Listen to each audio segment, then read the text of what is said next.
Eighth indictment, a silence on separation. There is a void of serious teaching about holiness. My dear friend, general teaching on holiness, everyone agrees. Let's be holy. We need to be more holy. Let's have a holiness conference. But when you get specific about what that means, that's when everything turns into a turmoil. Pursue peace with all men, the writer of Hebrews tells us, and sanctification, without which no one will see the Lord. Does anybody believe this? Brother Paul, I have been blamed so often for teaching, works. Listen to me. Listen. Again, it goes back to regeneration and the providence of God. If God truly converts a man, He will continue working in that man through teaching and blessing and admonition and discipline. He will see to it that the work He has begun will be finished. And that's why the writer says, without sanctification, without holiness, no one will see the Lord. Why? Because if there's no growth in holiness, God's not working in your life. If He's not working in your life, it's because you're not a child. Look at the difference between Jacob and Esau. Jacob I loved, Esau I hated. Yet God fulfilled all His promises to both of them. Jacob was blessed, Esau was blessed. How did God demonstrate His judgment and wrath against Esau and His love toward Jacob? I'll tell you how.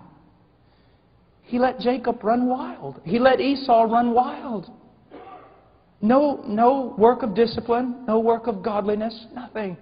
But he beat Jacob to death almost every day of his life.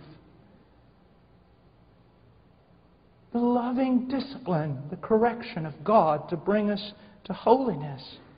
Now, there's so much teaching on this, but let me just say this. Therefore, I urge you, brethren, by the mercies of God, to present your bodies a living and holy sacrifice. Romans 12:1, and then go on to 2. Your bodies. Why does he say body? I think to avoid all this super spirituality. Well, I've given Jesus my heart.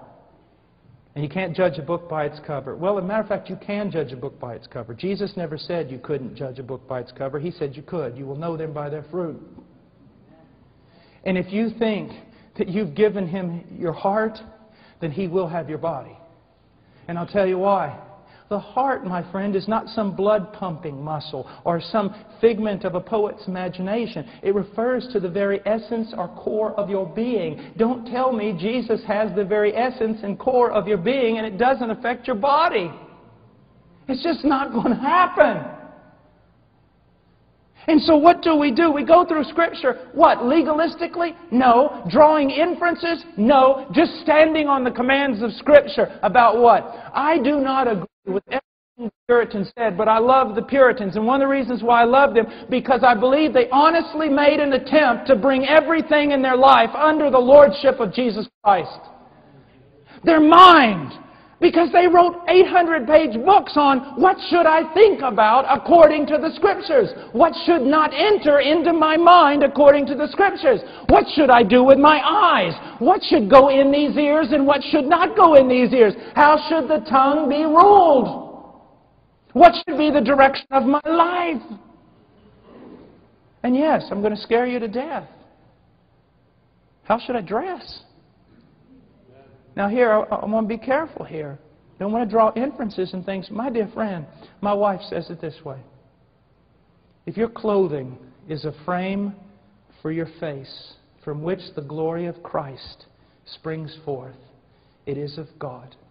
But if your clothing is a frame for your body, it is sensual and God hates it. Enough said?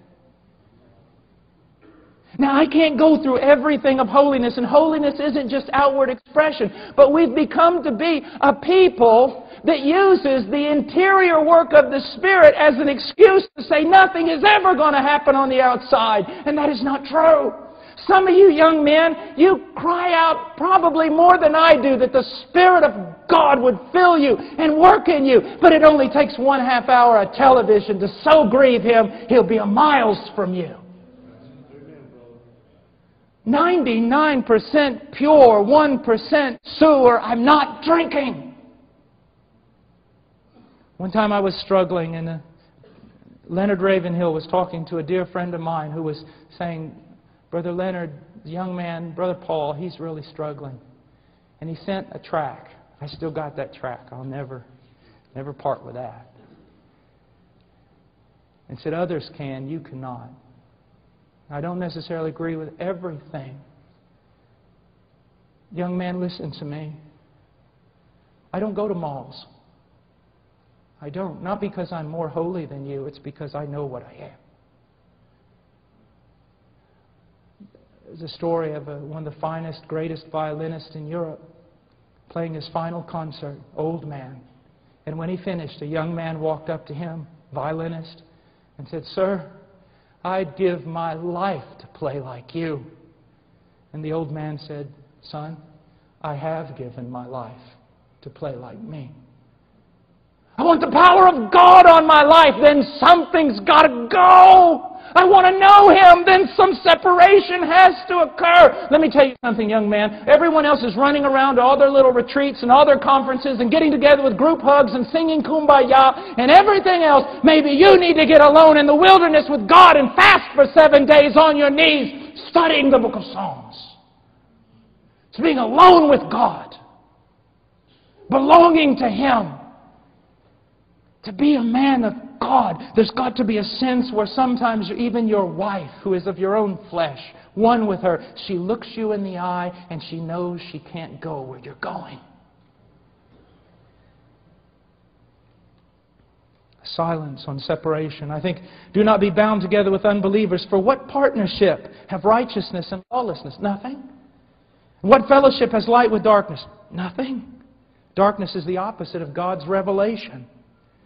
Or what harmony Christ with Belial? Nothing. Or what has the believer in common with the unbeliever? Nothing. He says, come out from their midst. Come out from the midst of what? Come out from the midst of lawlessness, darkness, satanic devices, and the life and worldliness of the unbeliever. Come out from it.